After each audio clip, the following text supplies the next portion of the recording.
Gente, às vezes eu fico lembrando, antigamente, hoje todo mundo tem celular, a gente pega o celular com a lanterna, né? Mas já aconteceu com vocês andarem assim num lugar escuro, não ter uma lanterninha ali? Eu não sei vocês, eu vou sempre tentando pisar assim de pouquinho em Arrastando pouquinho, o pezinho, assim. arrastando o pé. Eu me lembro criança, quando eu brincava às vezes, aí ia pra uma casa e tava tudo escuro. Eu era a criança que desistia primeiro, porque ficava aquele negócio tudo escuro e eu não conseguia achar ninguém. Eu falava, não tem como. Ou então Marco Polo. Vocês lembram de Marco Polo, gente? Eu lembro de Tinha que Marco. fechar o olho pra procurar a Pra pessoa. descobrir, na piscina. Na piscina Na ainda, né? piscina, é. Pô, bom demais, né? Bom demais. Eu não sei, uma outra coisa que a gente faz, agora isso a gente faz hoje em dia, o celular, né? A gente tenta encaixar assim, você não tá olhando, você pega ele na tomada, é a pior coisa do mundo, né? E a gente fica uns 5 minutos ali tentando, e não, vou conseguir, até o momento que você vê que você perdeu pro carregador, aí você olha lá, tá longe a beça, né? Eu não sei você, mas eu acho que essas experiências, elas são bem bacanas, porque elas mostram pra gente que andar no escuro é difícil, né? O Wallace acabou de dar o exemplo aí que ele desistia das brincadeiras, né? Andar no escuro é bem difícil. Eu não sei. Você que está assistindo a gente, você já sentiu andando no escuro em algum momento da sua vida?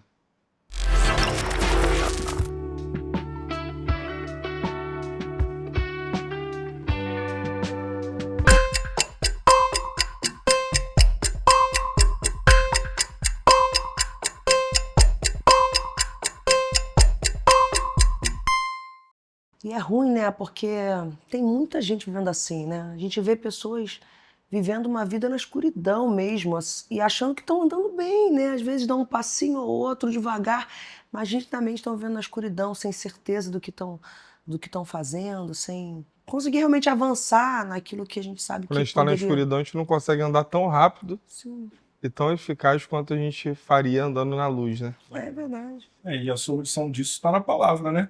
Que a palavra de Deus ela é como uma bússola para a gente, ela é como uma luz. Então as pessoas andam nessa cegueira, andam tateando desse jeito, porque elas não têm a palavra, porque elas não conhecem o Senhor Jesus, não conhecem o Evangelho. Então a gente percebe o quanto é importante a gente ter Jesus, a gente ter essa luz que ilumina o nosso caminho e vai abrindo verdade. tudo e vai abrindo um horizonte para que a gente possa viver melhor, para que a gente possa enxergar as coisas de uma outra maneira, né? E a Bíblia também fala de homens que viveram presos fisicamente, mas que até mesmo dentro de uma prisão experimentaram uma paz que excedia o entendimento.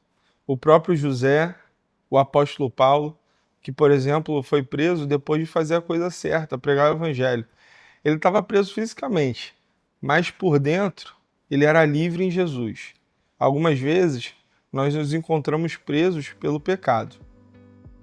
E outra história linda que a gente vê na Bíblia é sobre José, que foi vendido pelos irmãos para o Egito, comprado por Potifar. Chegou na casa e começou a fazer um lindo trabalho, até que a esposa de Potifar se ensinou para ele. Ele, como homem temente a Deus, não caiu nessa, mas na hora que ele fugiu, a túnica dele veio ao chão e ela usou isso como arma contra ele, dizendo que ele que tinha assediado ela. Potifar mandou ele para a prisão e ele, preso, continuou fazendo um lindo trabalho, mesmo estando na prisão. Ele se tornou o líder dentro da prisão, continuou trabalhando e isso mostra como a nossa liberdade não tem a ver com as circunstâncias que nós vivemos. Isso mostra que independente de onde estamos, nós podemos continuar fazendo um lindo, belo trabalho, porque não é sobre o que está acontecendo ao nosso redor. Nós somos livres apesar das circunstâncias que acontecem ao nosso redor. Foi isso que a gente aprendeu com José. José vivia uma vida dentro da prisão, mas mesmo ali prosperando, mesmo ali entregando um trabalho diferente, mesmo ali se destacando entre os presos. Ele foi líder ali, né, de todos os presos. Então nós precisamos aprender que não são as circunstâncias que falam ou ditam o que a gente vive, né? Nós somos livres para poder darmos o nosso melhor, sermos o melhor que podemos aonde quer que nós estamos.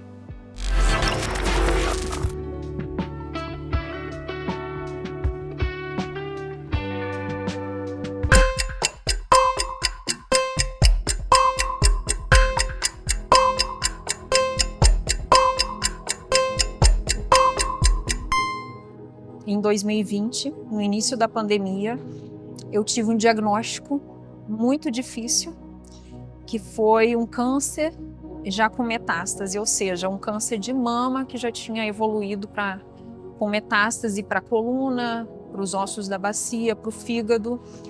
E esse foi um momento muito difícil na minha vida, mas logo no primeiro momento, a primeira coisa que eu falei com meu esposo é que eu queria que as pessoas estivessem em oração. Fiz o tratamento em 2020, são momentos difíceis que a gente passa, né? Porque tem todo aquele processo, né, de perda de cabelo, enfim, que é muito difícil para a mulher, principalmente, né?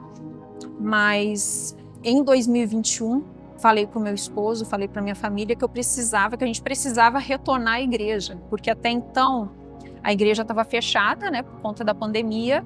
E na minha oração eu falava com Deus assim, eu falava: Deus, eu não conheço ninguém que tenha sido assim curado, que esteja bem com o câncer metastático, porque quando o câncer está com metástase, né, a gente pensa que é o fim. Então a minha oração era nesse sentido para Deus, e foi na célula que, quando eu compartilhei com os irmãos da célula, através de uma irmã da célula, eu conheci uma pessoa que passou pelo mesmo processo, tinha se tratado com o mesmo médico, estava fazendo o mesmo tratamento e já tinha 5 anos. Então eu falei: Deus, isso é a resposta de oração. Isso foi a resposta de oração para minha vida. Então eu agradeço a Deus toda vez que eu posso estar na igreja, toda vez que eu posso estar servindo, fazendo a obra, porque teve um dia que eu não pude estar na igreja. Teve um dia que eu estava numa cadeira de rodas sem poder andar, e toda vez que eu venho para a igreja eu agradeço a Deus, falo: Deus, muito obrigada, porque eu posso estar aqui fazendo a obra do Senhor. E nisso tudo, o que muito me marcou foi a oração dos irmãos, né? Porque toda a igreja orou comigo, então eu vi que Deus realmente move o coração através da oração, né? E Ele quer ouvir da nossa boca, Ele quer ouvir de nós que Ele é o Senhor e que toda a glória seja dada a Ele em todos os momentos da nossa vida. Então, agradeço demais a Deus por tudo que Ele já fez na minha vida, e que cada momento que eu viver que seja para honrar o nome dEle. Eu confesso que no início uma notícia assim abala. 2 dias depois, mesmo triste com a notícia, eu falei que pela fé um dia eu daria o testemunho, o meu testemunho. Então, toda vez que eu tenho a oportunidade de falar, eu falo desse cuidado de Deus, do amor de Deus na minha vida. A gente sabe que na vida a gente vai ter lutas, a gente vai ter aflições, mas Deus é aquele que está com a gente em meio ao deserto. Ele não nos abandona, né? Ele está conosco, Ele está junto da gente, né? Então a gente pode sim passar por lutas, mas o bom é saber que Ele está conosco em todo o tempo. E tem até um versículo da Bíblia que fala que as leves e momentâneas tribulações não se comparam com a glória que há de vir. Você já pensou verdadeiramente o que é ser livre? A liberdade para alguns é poder viajar a hora que quiser, comprar o que quiser, ir para onde quiser. Mas olha, eu quero te fazer uma pergunta. Se você tivesse uma oportunidade de ter um mapa da sua vida, onde você ia poder consultar aquele mapa nos melhores momentos da sua vida e nos piores momentos também, nas bonanças e nas dificuldades, você ia gostar de ter um mapa da sua vida? E por que você gostaria de ter esse mapa?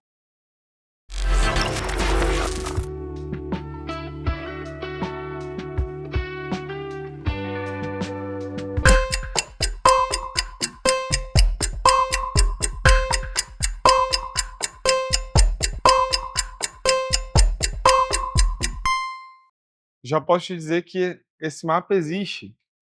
E esse mapa é a Bíblia Sagrada. Nesse livro, você encontra respostas para os piores momentos da sua vida, para você ter força encher a sua casa de fé. E também, nesse livro, você encontra um mapa para viver os melhores momentos da sua vida. A Bíblia diz que lâmpada para os nossos pés e luz para o nosso caminho é a palavra de Deus. Significa que esse livro é capaz de iluminar todos os seus passos, te dar a direção correta, fazer com que você viva uma vida livre de verdade. A palavra diz que conhecereis a verdade e a verdade vos libertará. Jesus é a verdade. Se você quiser viver uma vida livre de verdade, você pode conhecer Jesus agora, através da palavra dele. Viver uma vida diferente, transformada, restaurada, com a sua casa cheia de fé. Se você agora quiser experimentar da liberdade que só o Pai pode te dar, eu quero que você ore comigo nesse momento. Senhor, tantas pessoas estão orando comigo agora, e nós sabemos que nós não somos capazes de viver nenhuma liberdade por nós mesmos. Nós sempre estamos nos prendendo em novas coisas. Sempre estamos presos, Senhor, com o coração aqui nessa terra, nas coisas que passam. Mas agora, a gente quer te pedir que a liberdade que vem através da tua palavra, do teu espírito, possa alcançar agora cada casa de fé, cada pessoa agora, Pai. Que o teu espírito possa habitar, porque onde o espírito do Senhor está, aí é liberdade. Que a liberdade do Senhor encontre agora os lares, que haja transformação e a diferença que só a tua palavra pode fazer na vida de alguém. Assim nós oramos, em nome de Jesus. Amém. É isso, né? A gente entende que a verdadeira liberdade não está na forma como a gente vive, não está na forma, nas circunstâncias, o que tem acontecido ao nosso redor. A verdadeira liberdade é só em Jesus mesmo, em Jesus Cristo. É isso, é isso. E no próximo episódio, a gente vai esperar vocês aqui de novo para a gente falar sobre uma vida radical. Não perca, não falte, que vai ser incrível. Tchau, tchau.